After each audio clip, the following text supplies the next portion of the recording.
Cordial saludo. Hoy quiero compartir la tarea correspondiente al trabajo del aporte individual de la unidad 3 de la fase 3 del modelo de metodologías, curso de psicología política. En este contexto, vamos a dar respuestas a unas preguntas que tienen que ver con la actividad o con la dinámica del trabajo de la unidad 3, como ya lo dije anteriormente. Un cordial saludo para todos, compañeros y tutora. Mi nombre es Abimael García, estudiante del programa de psicología. En este espacio, a través de este video, vamos a socializar algunas de las preguntas aquí estipuladas en la dinámica de la actividad. ¿Sí?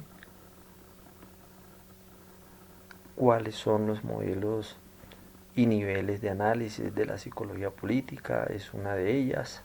La otra es de qué manera las comunicaciones persuasivas influyen en la participación política.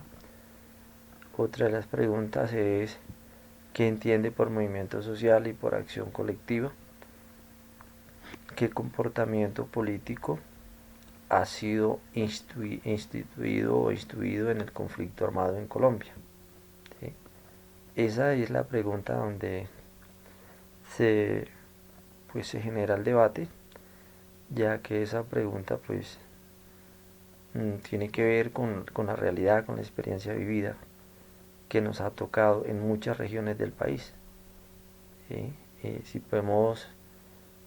Si hacemos un análisis con respecto a la situación que vive el país en estos momentos, son más de 60 años de conflicto, ¿sí? En donde eso ha generado una cantidad de víctimas del conflicto armados por desplazamientos, desapariciones forzadas, ¿sí? Una serie de consecuencias que ha golpeado muy fuerte a muchas poblaciones en este país. En algún momento los grupos que se encuentran armados al margen de la ley, que hacen parte de este conflicto, han iniciado algunos procesos de diálogo. Un ejemplo de ello fue el diálogo del M-19 con el gobierno en su momento, ¿sí?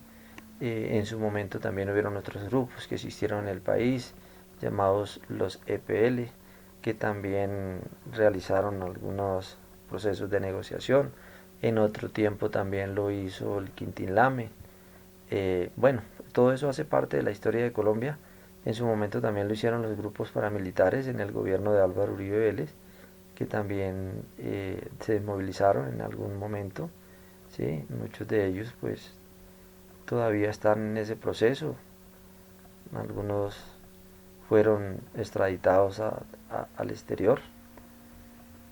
Y en el gobierno de Juan Manuel Santo también se realizó un proceso de negociación, que es el acuerdo final para el conflicto de la paz estable y duradera que se está viviendo en este momento en el país, como fueron los acuerdos firmados con el grupo insurgente de las guerrillas de las FARC.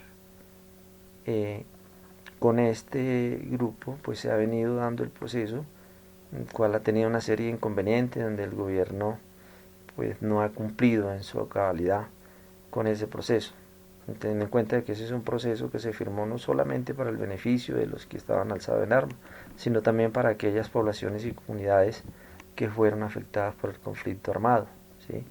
Por eso existen algunos municipios denominados PDs que fueron incluidos en ese proceso, porque son sectores o regiones que han vivido la mayor afectación, golpeados por la violencia de estos conflictos vividos.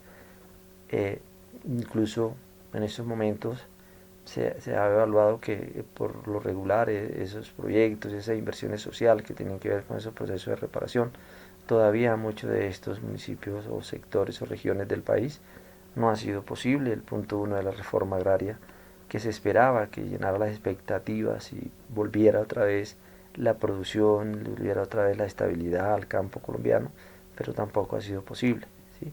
Entonces es una serie de cosas que se dan en torno a esto. En estos momentos estamos viviendo, digamos, una esperanza que esperaba el pueblo colombiano, y fue lo que acabó de pasar el 19 de julio con la elección donde fue elegido presidente doctor Gustavo Petro, que es ahorita el presidente que asumirá el 7 de agosto, ¿sí?, las riendas de este país. Esperemos que sea él el que pues traiga unas soluciones y propuestas y que haga lo respectivo frente a lo que tiene que ver con el conflicto que vivimos en estos momentos. Aquí lo ideal sería que haya inversión social a esos sectores menos favorecidos, la negociación con los grupos armados, etcétera. Toda una serie de cosas que traería la tranquilidad a este país. Eso quería compartirles. Dejo aquí para que mis compañeros, pues dentro de la discusión, también hagan sus aportes y socialización frente al tema de la discusión, a la pregunta correspondiente. Muchas gracias.